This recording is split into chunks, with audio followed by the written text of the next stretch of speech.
This is Akashvani.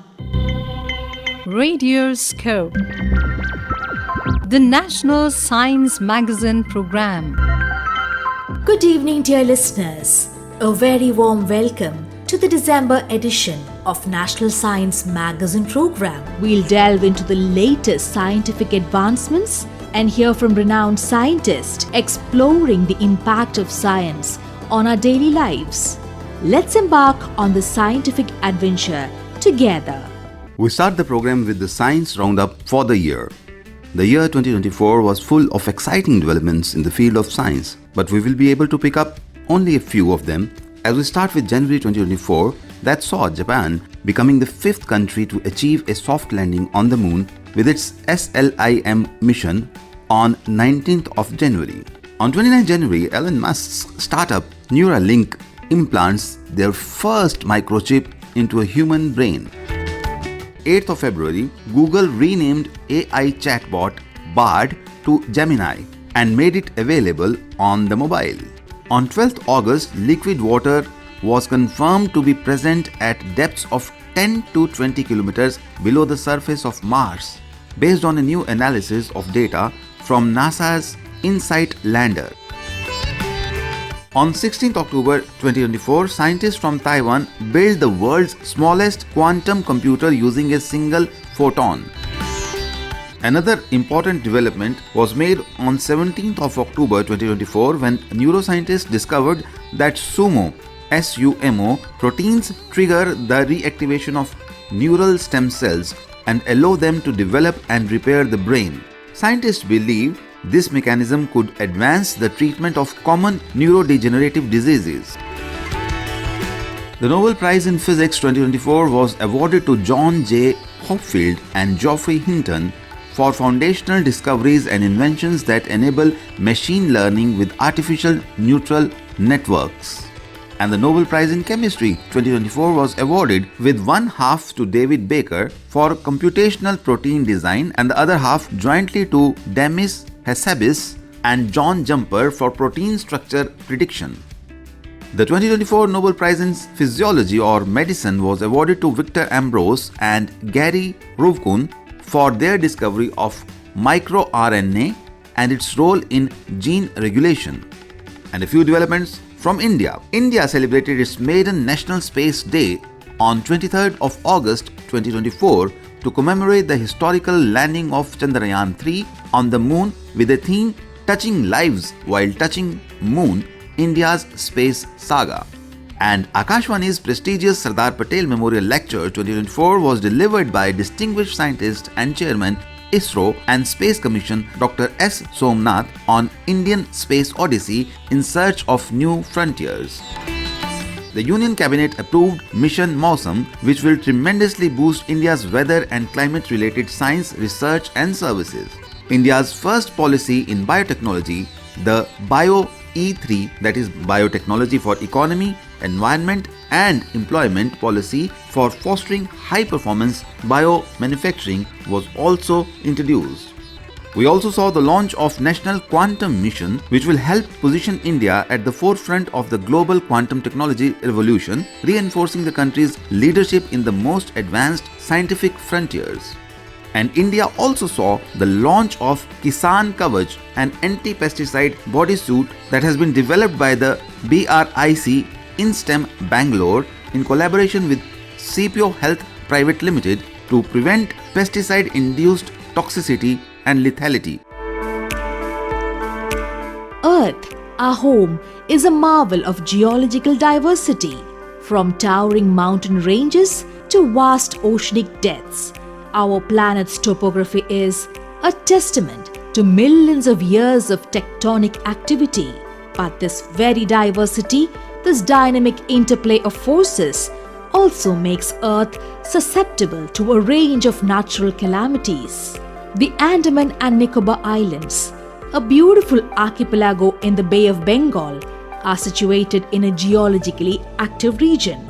In today's program, we'll delve into the intricate dance of tectonic plates beneath the islands. Joining us in the studio is Dr. P.M. Mohan, Professor in the Department of Ocean Studies and Marine Biology Pondichery University, off campus, Brookshabad, Srivijayapuram.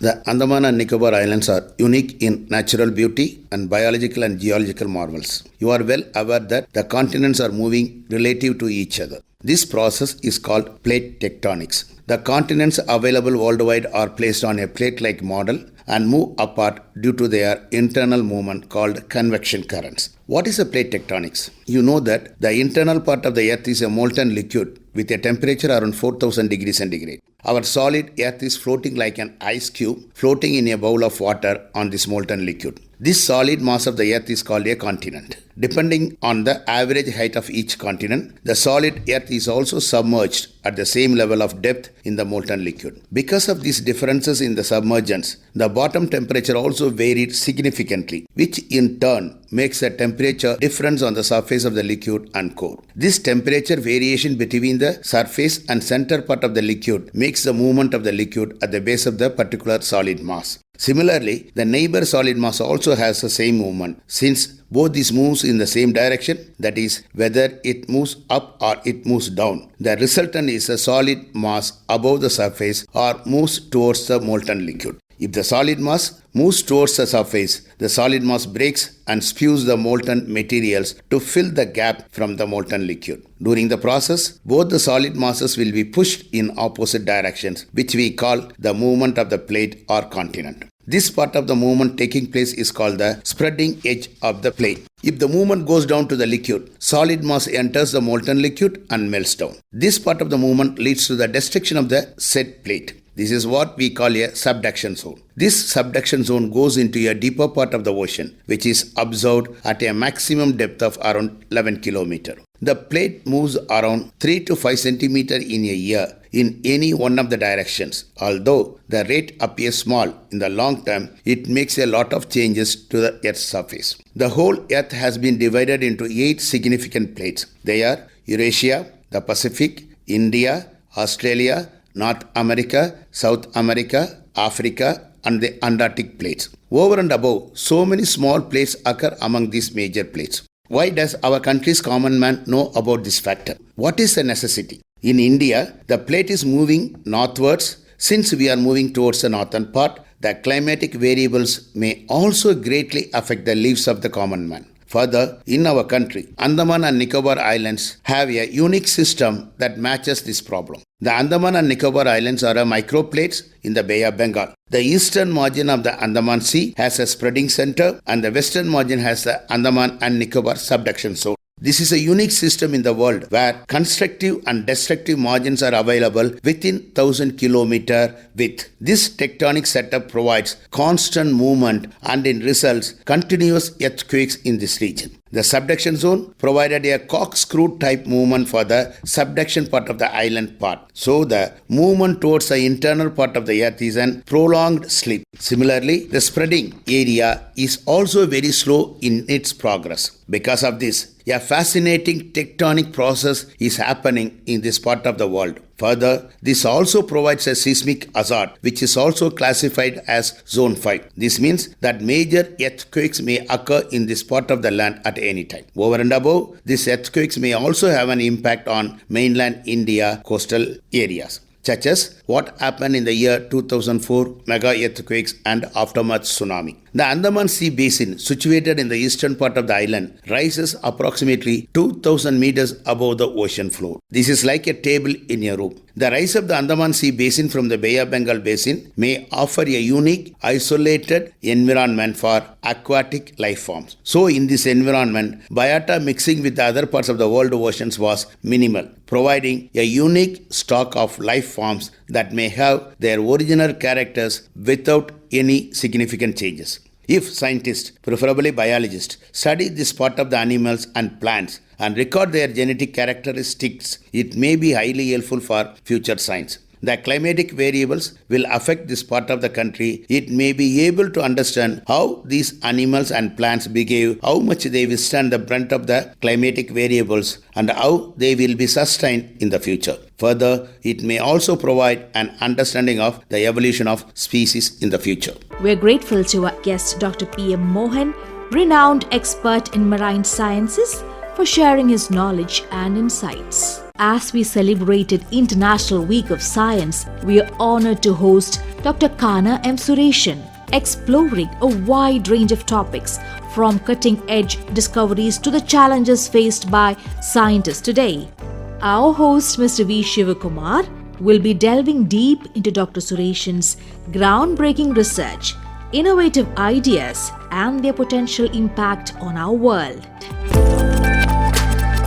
Professor Dr. Kana M. Sureshan, Dean of Infrastructure and Planning at the Indian Institute of Science, Education and Research, IISER, Thiruvananthapuram. He is a professor in chemistry with a PhD from the National Chemical Laboratory in Pune. He is a recipient of Technology Innovation Award of the Ministry of Chemicals and Fertilizers, Government of India, and several fellowships, including the Ramanujan Fellowship, Swarna Jayanti Fellowship of the Department of Science and Technology, and the Alexander von Humboldt Fellowship of Germany, JSPS Japan Fellowship, among many other fellowships. He was elected Fellow of Indian Academy of Sciences in 2020 and has worked as a postdoctoral fellow in Max Planck Institute for Molecular Physiology and as a senior scientist, Institute of Life Sciences, Hyderabad.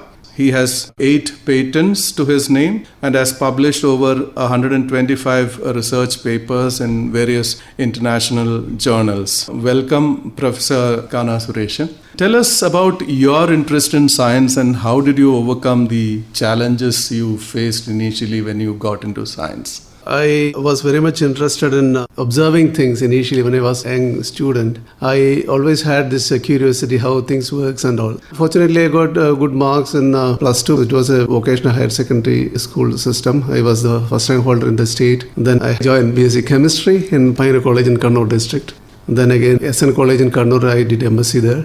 And I cleared CSIR actually. I'm one among the 3 candidates from Kerala who cleared CSIR at that time. And with the help of my seniors, I went to National Chemical Laboratory. From there on, I understood more things about science and how one can design things and how we can make materials and all those things. You did your PhD in the National Chemical Laboratory. What was your PhD on? My PhD was on some specific molecules called inositol. Inositol phosphates are signaling molecules in our body, so which is involved in calcium signaling basically. I was making derivatives of these molecules for their biological studies. So after Pune, you moved to Japan? Yes, I moved to Japan as a JSPS fellow. JSPS is a very prestigious fellowship by the Japanese government. So I went to Matsuyama, actually Heimei University. Again, I worked on inositol phosphate signaling system there with Professor Yutaka Watanabe. Here I did carbohydrate chemistry in India. Then I learned phosphate chemistry. From there I went to UK actually later.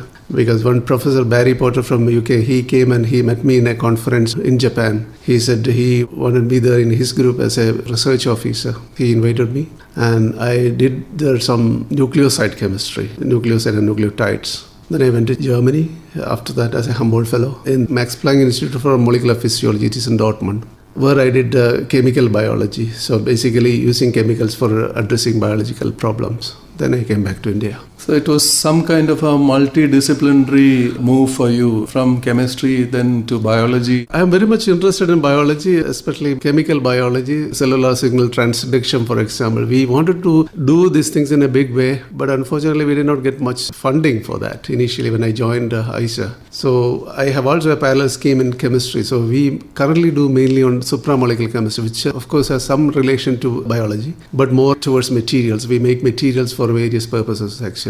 Still, I have interest in chemical biology, addressing cell signaling and all those things. The younger generation has been part of brain drain with many leaving for better opportunities. How do we tackle this challenge? Yeah, I think we have to increase the infrastructure here because science is global. Science has no geopolitical boundaries. So wherever you can do better science, that's where people want to be there, the younger generation. So, for example, in the US or other developed countries, you can do better research, you have better support, better infrastructure. And for example, I am competing with the rest of the person in everywhere actually, worldwide. What I can do here can be done n times elsewhere actually. So that's a fact. What we can do is we have to improve the infrastructure. And we have to also increase the number of opportunities actually. For every country, there is something called per million, how many researchers are there. So that decides a country's prospects in some sense in years to come. Our researchers per million is 260 actually. And other countries, for example, China is about 2,700 or so. America and other countries are close to 6,000.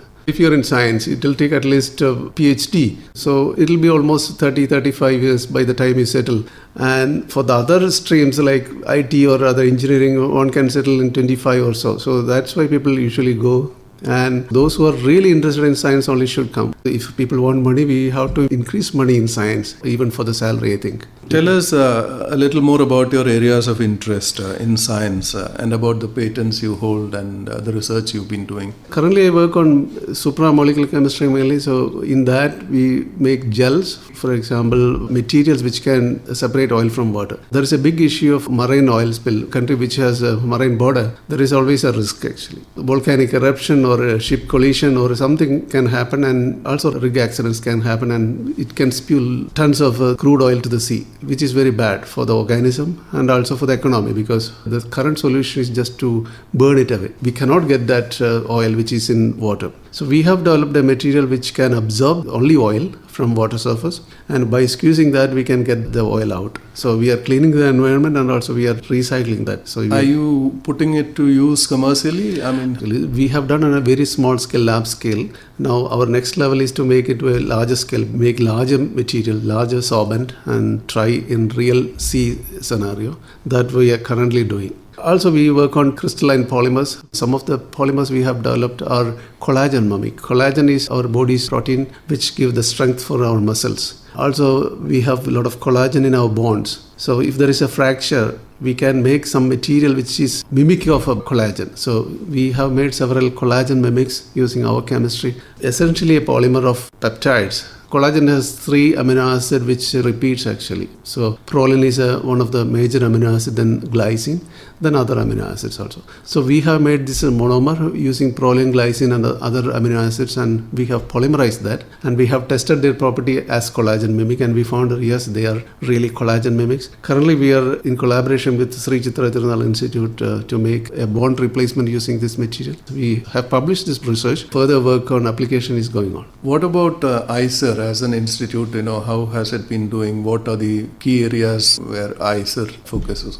It's mainly for science, include research at the very early stage. From BSc, normally we don't have research in colleges. So to have a better perspective for students, we should incorporate research also along with the studies during the BSc term onwards. So this is the concept of IISER. Actually, research also integrated into the theory studies. It is to attract students for science because we have several IITs. IITs are mainly for technology, BTech or BE, engineering related activities. There is only one IISc, Bangalore. So to address this one, we need more science institutes which supports research also. That's why our government has started IISER, and it's doing really well actually. After our independence, when we invested a lot in science during that period, especially in space science and many areas, we have done exceedingly well. What do you think, how much money has to be invested, as a percentage of say GDP or whatever, for science to flourish in India?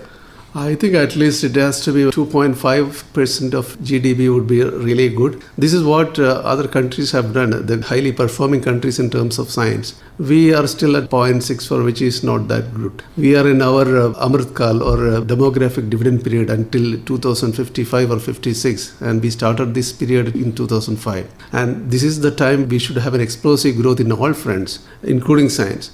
And this is the time we should invest in science in terms of the funding and also in terms of personnel actually. In your opinion, how much do we as a society value science and say scientific inquiry in India? Unfortunately, we are not doing that great in terms of scientific temper. We are, very superstitious. We often follow pseudoscience. So this is a sad reality. But people appreciate science. People enjoy the fruits of science. People have mobile phone. People have radio. People have everything. But there is a disconnect between science and common man. I think scientists should go to people and make them understand how science is important, what is science and what is not a science, and I think that should be done. Many scientists we've seen are probably not as good, as communicators, but especially when you invest funds for research, people will certainly ask, where are the returns going to come from? So how do we manage this? Government knows the doctor because they meet every day or often.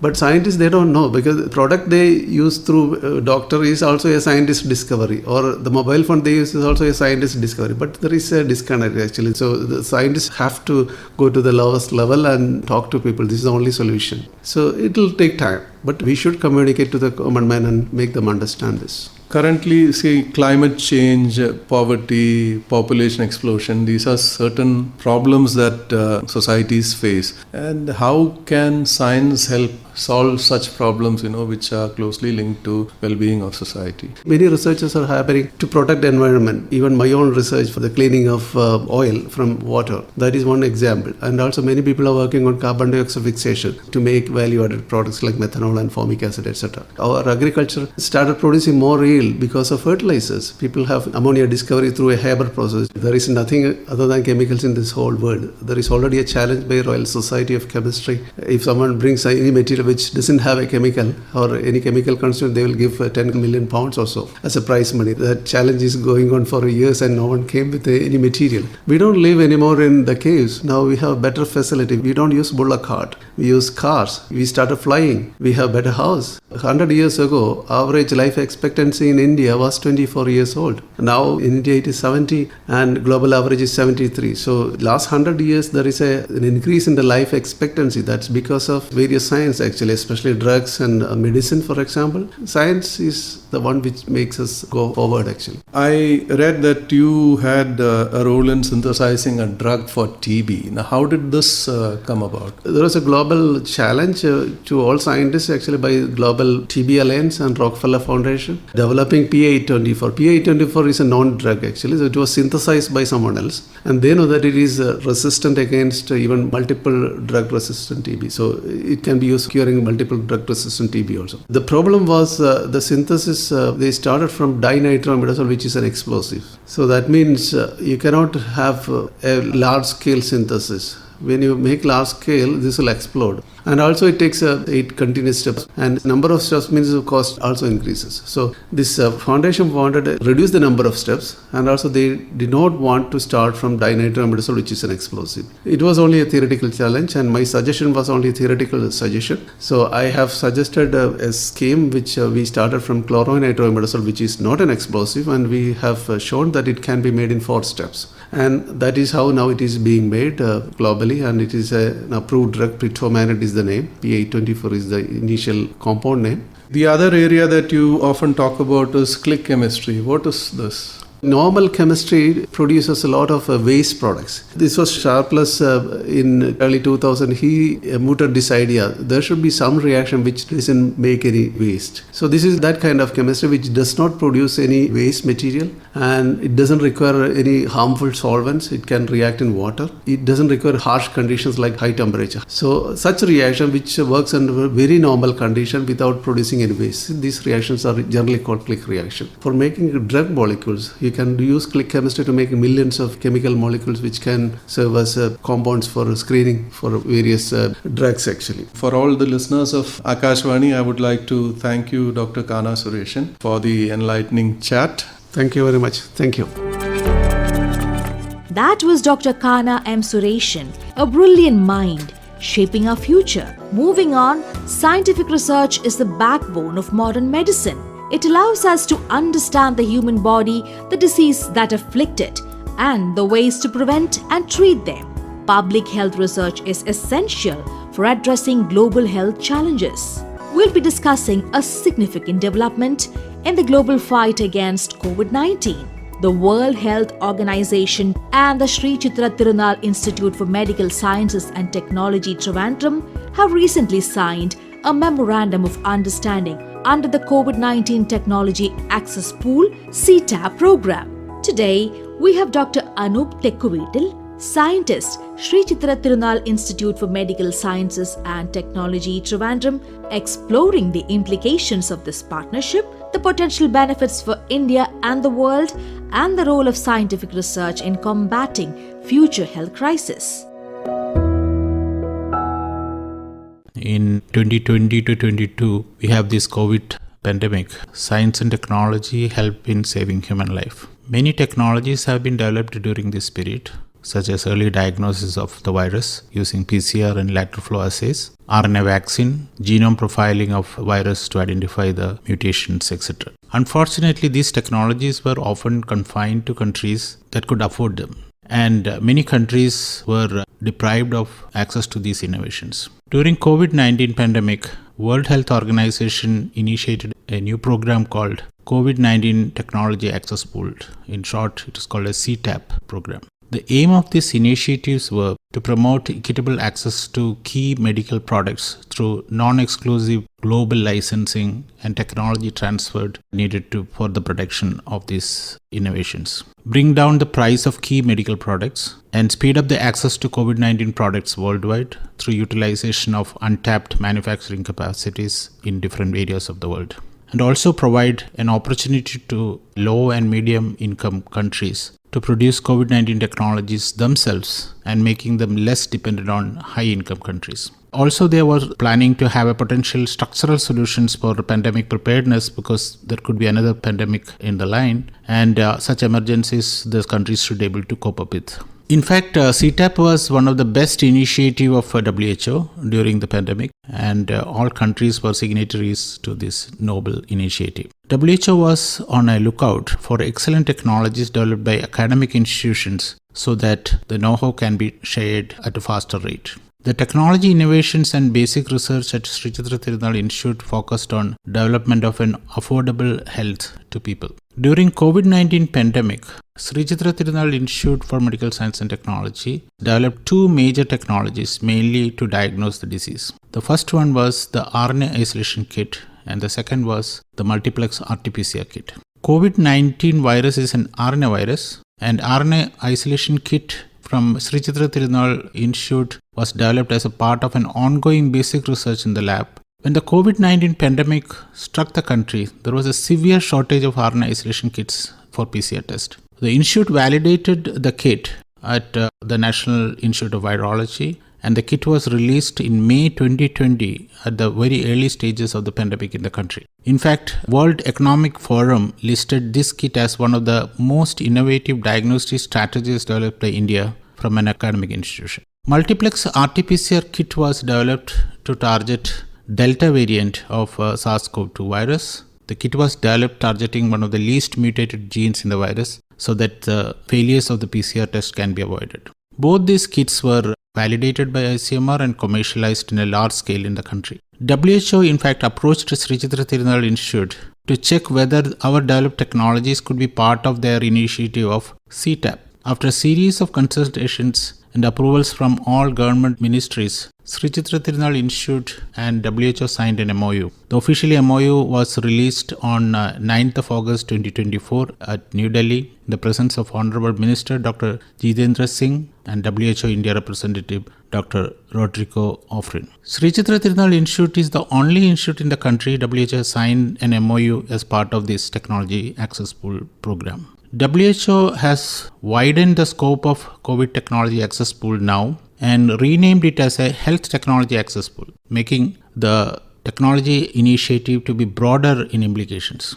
HTAP has now initiated the discussion with our institute to see whether the technology such as tuberculosis diagnostic kit, which has been developed by the institute, can be included in the system. This year, WHO organized Southeast Asia regional meeting in Trivandrum in November of 2024 to acknowledge the contributions of Sreechitra Thirunal Institute to the WHO's Nobel Initiative on an affordable health technology access to every corner of the world. We at Sreechitra Thirunal Institute is also feel proud to be part of this initiative.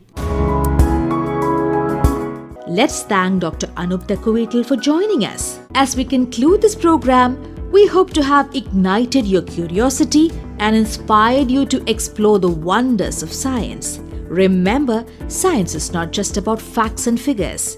It's about questioning, experimenting, and discovering. Let's continue to support scientific research, encourage innovation, and work together to build a better future. Thank you for joining us. Until next time, keep exploring the universe of knowledge. You were listening to Radioscope, the National Science Magazine program. This program was produced at the studios of Akashvani Thiruvananthapuram by M.S. Asha and narrated by Elizabeth Abraham.